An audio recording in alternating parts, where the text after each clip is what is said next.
अस्सलाम students 6.5 exercise जो है वो हमने नहीं करनी वर्ड प्रॉब्लम्स की। 6.6 जो है वो स्टार्ट करने के लिए अब हमने ज्योमेट्रिक प्रोग्रेशन का पढ़ना है। अभी तक हमने जो पहली एक्सरसाइज के छोड़ के 2 3 4 थी उसमें हमने अर्थमेटिक प्रोग्रेशन, अर्थमेटिक सीरीज और सम की सीक्वेंस के बारे में पढ़ा था। ठीक है, अर्थमेटिक मीन के बारे में। अब हम ज्योमेट्रिक प्रोग्रेशन और ज्योमेट्रिक मीन वगैरह के बारे में डिस्कस करेंगे। तो ये देखें ज्योमेट्रिक प्रोग्रेशन के बारे में क्या कह रहे हैं। कहते हैं कि एक सीक्वेंस है is a geometric sequence. Geometric series कब कहेंगे या ज्योमेट्रिक प्रोग्रेशन कब कहेंगे? if an by an minus 1 is the same non-zero number for all n belongs to n and n is greater than 1। यानी कि अगर तो हम पहले क्या कहते थे कि कॉमन रेशो वहाँ पे जो होती थी अर्थमेटिक प्रोग्रेशन में हम कहते थे d is the common ratio. वो कैसे निकलती थी? सेकंड टर्म को फर्स्ट टर्म से माइनस करके। लेकिन ज्योमेट्रिक में हम कहते हैं कि सेकंड टर्म को फर्स्ट टर्म से डिवाइड करें तो वो जो कॉमन रेशो निकलती है वो अगर हम सेम हो सब में तो हम कहते हैं कि जी टर्म्स जो है वो ज्योमेट्रिक सीक्वेंस में है। इस कॉमन रेशो को हम आर से डिनोट करते हैं, जैसे कि हम अर्थमेटिक प्रोग्रेशन में उसको डी से डिनोट करते थे। So r is the common ratio, r is equals to a n by a n minus 1। अब जो फॉर्मूला एक और हमने डिस्कस करना है वो क्या है? ये जनरल फार्मूला है nth टर्म फाइंड करने के लिए जो हमने इस 6.6 एक्सरसाइज में थ्रू आउट यूज़ करना है। क्या फार्मूला है? A n is equals to A one r N minus 1। यानी आपकी बुक पे 204 पेज पे लिखा हुआ है। If it is not clear आप अपनी बुक को साथ साथ कंसल्ट कर सकते हैं और मैं इनके रिटन नोट्स भी आपको सेंड कर दूंगी जो भी मैं डॉक्यूमेंट रीड कर रही हूँ। तो ए एन जो है वो अगर फाइंड करनी हो तो that is equals to A one plus R N minus 1। अब जी एक्सरसाइज स्टार्ट करते हैं। तो एक्सरसाइज के जो क्वेश्चंस हमें करने को कहे हैं 6.5 के, that is 1 2 3 and then question number 7 का सेकंड पार्ट और क्वेश्चन नंबर 8 9 एंड 12 14। ठीक है, ये क्वेश्चंस हमने डिस्कस करने हैं। तो चलें पहली क्वेश्चन से स्टार्ट करते हैं। तो पहला क्वेश्चन क्या है? कहते हैं कि हमारे पास 3 6 12 ये हमारे पास क्या दी हुई हैं जी? इन्होंने टर्म्स दी हुई हैं। तो कहते हैं find the fifth term of the geometric progression. Geometric progression है, अब ये अर्थमेटिक नहीं रही, इस वजह से आपने अर्थमेटिक की टर्म्स नहीं लिखनी यहाँ पे। तो ज्योमेट्रिक में आपको फिफ्थ टर्म निकालने को कह रहे हैं। तो सबसे पहले पहली टर्म पता होती है। तो पहली टर्म क्या गिवन है जी? 3 गिवन है, तो आपने कहना है A1 3 हो गई। उसके बाद फिर कॉमन रेशो यहाँ पे माइनस करके नहीं होता कि सेकंड माइनस फर्स्ट, यहाँ पे होती है कि सेकंड टर्म को फर्स्ट से डिवाइड करें। तो अब ये देखें यहाँ पे इसमें अगर और करें तो सेकंड टर्म लिखी हुई है 6, 6 को अगर 3 से यानी फर्स्ट टर्म से डिवाइड करें तो क्या बनेगा? 2। ये कॉमन रेशो हर किसी में सेम होनी चाहिए, यानी हर अगली टर्म को जब पिछली टर्म से डिवाइड करें तो सेम रेशो बननी चाहिए। इसी तरीके से अगर मैं सेकंड टर्म थर्ड टर्म जो है 12 उसको पिछली टर्म 6 से डिवाइड करूँ, यानी उससे करस्पॉन्डिंग कंसेक्टिव जो होती है उससे डिवाइड करना होता है, तो वो भी क्या बनेगा? 2। इसका मतलब है कॉमन रेशो कौन है? 2 है। तो ये हमारी आर हो जाएगी। अब उन्होंने कहा है कि फिफ्थ टर्म बताने हैं, तो इसका मतलब n इज इक्वल्स टू 5 हो गया। फॉर्मूला अब हमारे पास क्या है? A n is equals to A one plus a one into sorry a one r N minus 1। तो ए एन एन 5 है। ठीक है, ए वन पहली टर्म हमें 3 पता है, आर की वैल्यू जो है वो हमारे पास 2 है और एन की पावर है तो एन माइनस 1 है तो 5 माइनस 1 हो जाएगा। इसको सिंप्लीफाई कर लेंगे तो 48 हो जाएगा हमारे पास। ठीक है, इसी तरीके से अगला जो क्वेश्चन है वो भी एक बहुत इंपॉर्टेंट क्वेश्चन है। इसमें वो क्या कह रहे हैं? कहते हैं कि आपने ये इसी तरीके की टर्म्स लिखी हुई हैं, बस आपको कह रहे हैं कि आपने सीक्वेंस की 11th टर्म बतानी है। ठीक है, फर्स्ट टर्म गिवन है तो रेशो कॉमन रेशो भी गिवन है और एन भी गिवन है। ठीक है, बस इसमें ना थोड़ी सी सिंप्लीफिकेशन इज़ इंपॉर्टेंट। सिंप्लीफिकेशन कैसे करनी है ये आपने देख लेनी है और इस तरह की सिंप्लीफिकेशन आपको मैंने बहुत मरतबा फर्स्ट चैप्टर में भी समझा दी थी और इसके अलावा भी आप लोग 9th 10th क्लास में भी ये पढ़ चुके हैं। तो ये सिंप्लीफिकेशन बेसिकली करनी है ज़्यादा। बाकी क्वेश्चन बहुत ईजी है, सिंप्लीफिकेशन करेंगे और उसके बाद जो है फाइनली और सिंप्लीफिकेशन क्या रैशनलाइज किया है हमने, क्योंकि हमारे पास डिनोमिनेटर में जब भी हमारे पास आयोटा आता है तो हम कहते हैं कि हमने उसको रैशनलाइज करना होता है। रैशनलाइज करके फाइनल जो रिजल्ट बनता है आपके पास इस क्वेश्चन का, यानी कि 11th जो टर्म है वो बनेगी 32 इंटू 1 माइनस आयोटा।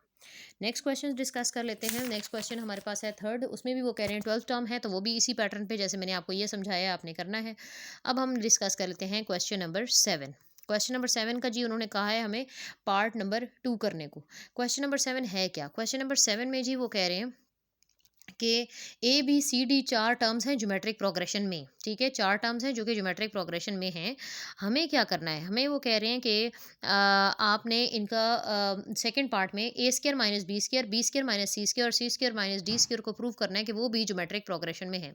तो ज्योमेट्रिक प्रोग्रेशन में होने के लिए क्या शर्त होती है? ज्योमेट्रिक प्रोग्रेशन में होने के लिए शर्त यह है कि उनकी कॉमन रेशो सेम बननी चाहिए। ठीक है, तो अब पहले उसने कहा A B C D terms geometric progression में, इसका मतलब इनकी कॉमन रेशो सेम होगी। ठीक है, अब हमें प्रूव क्या करना है कि a square minus B square minus C square and c square minus d square geometric progression में है। तो सबसे पहले आपने क्या करना है? हमें शो करना है जो वो मैंने लिख दिया है, ठीक है, कि a square minus B square, b square minus C square and c square minus d square are in geometric progression. उसके बाद कॉमन रेशियो आर लिखनी है। आर अगर लिखेंगे तो वो क्या टर्म होती है, सेकंड माइनस फर्स्ट, तो सेकंड टर्म है जी बी स्क्वायर माइनस सी स्क्वायर और फर्स्ट टर्म है ए स्क्वायर माइनस बी स्क्वायर। तो ये हमने लिख देनी है। अब वो कहते हैं ऑल्सो, ये तो हमने यहाँ से जज कर लिया है, ठीक है। इसके अलावा वो क्या कह रहे हैं, ऑल्सो ये भी हम देख सकते हैं कि कॉमन रेशियो ज़रूरी नहीं होती कि सेकंड माइनस फर्स्ट होती है, वो थर्ड माइनस सेकंड भी हो सकती है, फिफ्थ माइनस फोर्थ भी हो सकती है, फोर माइनस थर्ड भी हो सकती है, यानी कोई भी nth टर्म और उसमें से एक पिछली वाली जो है वो डिवाइड कर दें, तो हम उसको कह सकते हैं कि वो हमारी कॉमन रेशो है, ठीक है।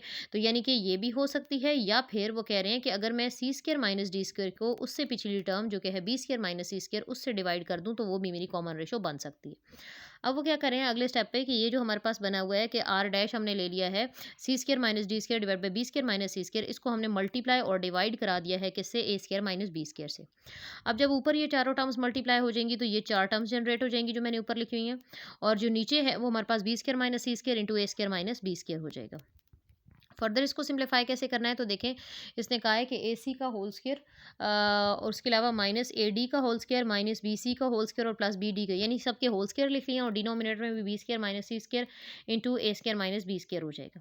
अब वो कह रहे हैं कौन से रिजल्ट्स को हम यूज़ करके इनमें चेंजिंग कर सकते हैं, तो वो कह रहे हैं फ्रॉम द रिजल्ट्स 1 2 3, ठीक है। 1 2 3 कौन से रिजल्ट्स हैं, तो ये हम लोग क्वेश्चन नंबर जो 7 जब स्टार्ट करते हैं ना तो उससे पहले सबसे पहले हमें ये रिजल्ट लिखने पड़ते हैं, ठीक है। यानी कि जो भी पार्ट क्वेश्चन नंबर 7 के कोई भी पार्ट अगर पेपर में आता है, वैसे तो हमें सेकंड करना है, तो उसके लिए सबसे पहले जो इन्होंने गिवन है वो क्या गिवन है कि A B C D are in the geometric progression. तो देयरफॉर हम क्या कह सकते हैं कि अगर ये ज्योमेट्रिक प्रोग्रेशन में होंगी तो इनकी कॉमन रेशियो सेम होगी, यानी कि second term divided by first that is d by a, या फिर third term divide by second जैसे सी बाय बी, और या फिर fourth term divided by third term जैसे कि डी बाय सी, ये सारे आपस में क्या होंगे, बराबर होंगे। यहाँ से हमने रिजल्ट निकाली है कि अगर मैं पहले दो को ले लूँ यानी B by A is equals to C by B, तो यहाँ से हम निकाल सकते हैं क्रॉस मल्टीप्लिकेशन से कि b square is equals to a c. Similarly c by b is equals to d by c, तो ये है हमारे पास, इसमें भी हमने यही करना है कि c square is equals to b d. तो उसके बाद जो है हम लोग ये भी कर सकते हैं कि अगर हम फर्स्ट और लास्ट टर्म को ले लेते हैं, ये जो हमारे फर्स्ट टर्म है बी बाय ए और लास्ट टर्म जो है वो हमारे पास क्या है डी बाय सी, अगर हम इनको ले लें तो यहाँ से भी हम जनरेट कर सकते हैं कि बी सी की वैल्यू क्या है, ए डी। अब ये जो वैल्यूज़ हैं 1 2 3 इनको कहा गया है जो हम लोग अभी यूज़ करने वाले हैं, यानी B square can be replace, A C can be replace by B square, B D can be replaced by C square and B C can be replaced by A D. तो अब ये replacement हम यहाँ पे अपने question में भी करते हैं, तो देखें क्या होगा।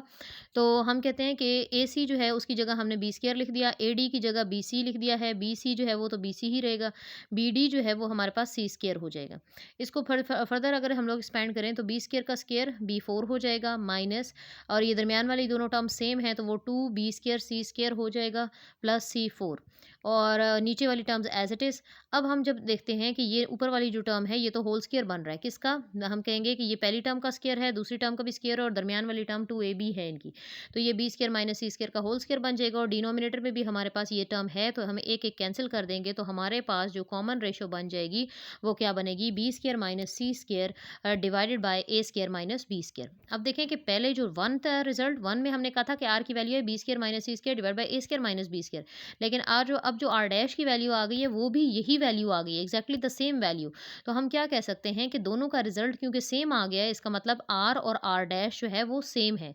इसका मतलब कि अगर मैं कहूँ कि पहली और दूसरी टर्म की अगर कॉमन रेशियो सेम है तो दूसरी और तीसरी टर्म की भी कॉमन रेशियो सेम है, तो इसका मतलब सेम कॉमन रेशियो वही उन्हीं टर्म्स की होती है जो कि ज्योमेट्रिक प्रोग्रेशन में होते हैं। तो अब क्योंकि आर और आर डैश सेम हो गए हैं तो हम कहेंगे कि हाँ जी ये जो टर्म्स हैं हमारी, ये ए स्क्वायर माइनस बी स्क्वायर या बी स्क्वायर माइनस सी स्क्वायर या सी स्क्वायर माइनस डी स्क्वायर, ये सारी ज्योमेट्रिक प्रोग्रेशन में है।